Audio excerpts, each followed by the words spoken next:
Raw hit the mark. The WWE did what they needed to do.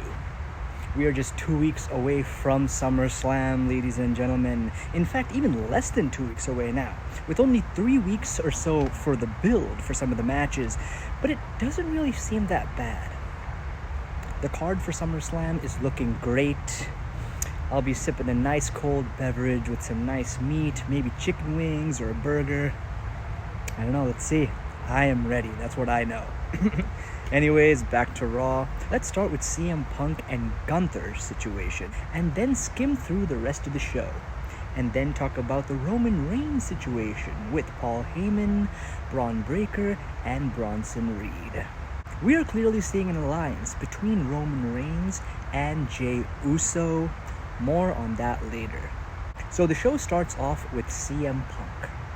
One thing that stood out is how CM Punk said he can't promise he will win. Acknowledging Gunther's talent is one thing, but you don't usually see WWE superstars acknowledging the possibility that they can lose. Punk actually said that, which is interesting. Anyways, he comes out to the ring. The fans chant his name as always, CM Punk, even before he gets the chance to speak. Punk shows love right back, shouting out the city and letting us know he's got one mission left, becoming the World Heavyweight Champion. He gives respect to Gunther, calling him one of the best, but reminds everyone that he is the best in the world. This is the match, he says, that he's been training for his entire life. It is somewhere in this space where he literally says he can't promise that he will win. That felt oddly off, yet human at the same time. It's actually nice to see this type of honesty, transparency in a promo. I also like the acknowledgement that Gunther is a good wrestler, right? That he's great, It feels real, it feels grounded. Right on cue, Gunther's music hits. The ring general walks out with the World Heavyweight Championship and a stone cold stare. Fans hit him with you tapped out chants, but Gunther stays cool like he usually does.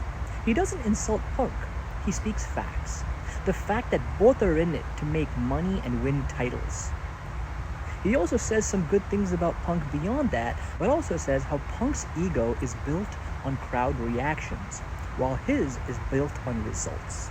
And when the bell rings at SummerSlam, Gunther promises to choke Punk out and send him packing. No gold, no best in the world nonsense, right? He will just face a lifetime of being cheered by degenerates. He calls the crowd degenerates, man. God love Gunther, his no-nonsense style. He's very different from the other heels on the show. He has his own unique way of going about things. And we love him for that, or at least I do. And with that, he walks off. No rebuttal by Punk. This segment just ends like this. If anything, they could have had a backstage interview later on where Punk gives a response to Gunther. Now, I don't know if there was one, because I don't have a VPN, so I get commercials. But we should have gotten some response from CM Punk. Maybe next week we'll get one. I mean, they need to have a response by CM Punk, and of course they will. This segment overall was okay, and because there was no response by CM Punk, this segment definitely did not make the show, but Punk's presence on Raw itself makes the show, and on this show we also have Roman Reigns coming up, so a star-packed Raw. I, for one, know Punk versus Gunther will be an incredible match. Who will win? A side of me feels that Punk will not win the match. He will not leave SummerSlam as champion. Something is going to happen. If he does win, I won't mind it. I do want CM Punk to be a champion at some point, and I want him to have a nice long reign. The only issue is that at the moment, I don't think the story, works for that. And therefore, it's not his time, because the story does not demand it. Okay, now for the rest of the show before we get to Roman Reigns. We get Stephanie Vaquer's interview backstage, and the crowd loves her.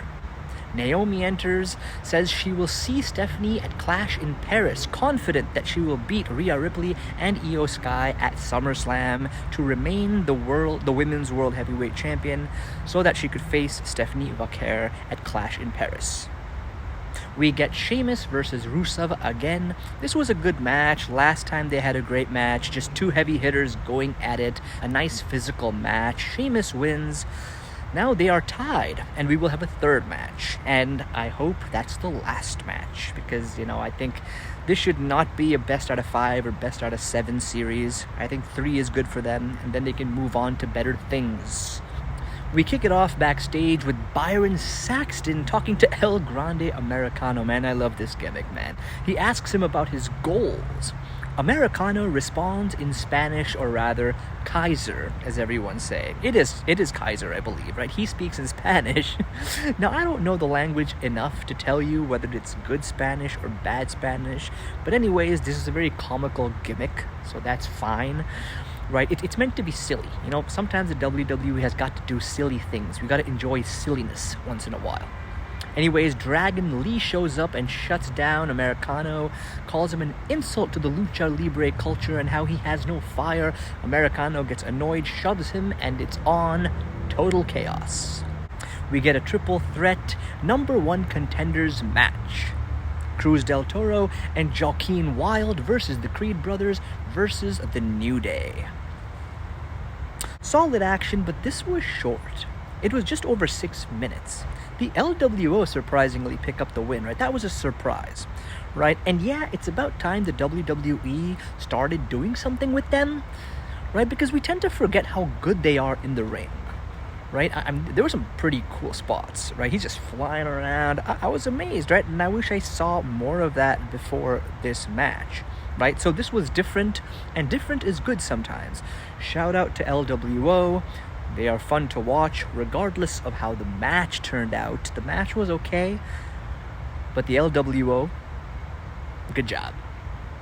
So something random happened on this show. Bayley is backstage getting ready for a tag team championship match. Yeah, with Lyra Valkyria. But Lyra Valkyria is not feeling the vibe, Bayley tries to hype her up that she got the match, at the same match they were supposed to have at WrestleMania. She even compliments Lyra Valkyria on matching gear, just saying whatever to make Lyra feel like, yeah, man, we have a match. But Lyra is standing there like, wait, we planned this? She's confused, okay? Bayley walks off, and there's just like this awkward chemistry, And I honestly don't blame Lyra Valkyria for being confused. I mean, she has a match at SummerSlam coming up, Intercontinental Championship match, where she goes against Becky Lynch, the Intercontinental Champion. That's where her head is right now, right? Speaking of Becky Lynch, the Women's Intercontinental Champion, she comes out to the ring, right? She says how she wants the respect that she deserves, man. Full on heel, She says how she should be at the Happy Gilmore 2 premiere, but she's stuck at Houston, just mocking the Houston crowd. Instead, she's at Houston to make her point that her win at Evolution was as slick as it gets, and unlike Lyra Valkyria, at least she's honest about it. Becky accuses Lyra of soaking up all the opportunities, including tonight's Women's Tag Team Championship match. She says the free ride is over for Lyra Valkyria and challenges Lyra to a high-stakes rematch. We know the match is happening, but Becky adds to it, right? She says if Lyra loses, she can never challenge her for the title again. Now, Lyra is in the ring as well, and she adds on to this even further. She agrees, but also raises the stakes. She says no countouts, no disqualifications. Okay? So basically this will be a violent match, kind of like another street fight. Becky offers a handshake, but it's a setup. Lyra sees it coming and drops her with a manhandle slam, flipping the script in a big way. Becky Lynch thought she had the upper hand, but no, Lyra is thinking 10 steps ahead. Am I looking forward to this match at SummerSlam? It should be a fun match. And I think Lyra Valkyria will be the Intercontinental Champion once again. We have the Tag Team Championship match. The Judgment Day, Raquel Rodriguez and Roxanne Perez defending their titles against Bayley and Lyra Valkyria. Would have been odd to put the belt on Lyra. So I knew where we were going with this, right? We got some shenanigans, and the crowd, interestingly, were totally into Dom Mysterio, chanting his name. Imagine that. So after some time and some back and forth, Raquel is dominating. Dominic Mysterio gets involved, drawing a huge crowd reaction, like I said. Lyra fights back and nearly takes control of the match at this point, but just as the match builds, things take a left turn. Raquel accidentally boots Dom off the apron. And then out of nowhere, AJ Styles appears, dressed as a medic, and tries to give him CPR. It's absurd, totally random, but hey, it's sports entertainment, I guess. This AJ Styles Dom scenario is silly, okay? But it is what it is, right? The crowd enjoys it, and sometimes the WWE gives us this thing. Yeah, I don't know. Anyways, Becky returns and blindsides Lyra, throwing her into the steel steps and taking her out of the match. That leaves Bayley all alone. She gets the near fall off the Bayley to belly, but doesn't realize that Raquel is now legal, not Roxanne Perez. Raquel hits the Tano bomb, and they retain the belts. No surprise there. Back to Dom and AJ Styles. There's a moment where Dominic Mysterio is looking for AJ Styles, probably to figure out what on earth that CPR moment was all about. He asks Finn Balor and JD McDonough, but they haven't seen AJ either. Then Adam Pearce rolls up, fed up. He warns Dom, get cleared by the doctors or lose the Intercontinental title. He'll have to give it away. No more games. Finn, ever the menace, just tells Dom to grab some lollipops while he's at the doctor's office. Basically, after this, we have Dom attack AJ Styles when he does find him, and the match is finalized. It's Dom Mysterio defending his title against AJ Styles. Intercontinental Championship on the line at SummerSlam. My thoughts? AJ Styles should win. I love Dom. I would like to see Dom build himself as a in-ring athlete. I like his pesty heel work, but I think AJ Styles should win. If I was a booker, I'd actually try and have it be an impressive match, where Dom just does surprisingly well, and then at one point, the Judgment Day get involved. They try to help Dom Mysterio, but somehow things just, backfire, and AJ Styles wins regardless. We then show growing tension between Dom Mysterio and Finn and the rest of the Judgment Day. A side of me wants to see Dom Mysterio branch out. A bold move would be to have him turn face. But not the type of face that says cheesy, kind bullshit. The type who just lets his skills do the talking. I think Dom Mysterio could be that. He needs to move away from Judgment Day at some point. Something interesting needs to happen. They need to shake things up. We get another impromptu match as well. Stephanie Vaquer versus Io Sky. This was a solid, fast-paced match as expected from these two. We got some chain wrestling and some strikes. We get flying kicks, some suplexes, some top turnbuckle, just action flying all over the place. Then the Secret Service make their way to the ring. Stephanie Vaquer knocks them off the apron, but then Chelsea Green attacks her from behind. So they are on Raw. WWE is doing a lot these days, Raw people on SmackDown, SmackDown people on Raw. Anyways, there's a post-match beatdown that doesn't last very long. Stephanie Vaquer and Io Sky wipe the floor clean. Then we have Naomi come out. She attacks Io from behind, then Rhea Ripley comes out. Then we have possibly the best women in the Raw division standing tall in the ring. This was great. The audience went wild for Rhea. Having said that, the Secret Service is lame. That's all I'm going to say. They need to change things up, man. But the rest of the segment and the match itself was great. Now, let's talk about Sami Zayn, who still has his ribs taped up. He goes up against Karrion Kross, despite his ribs being taped up.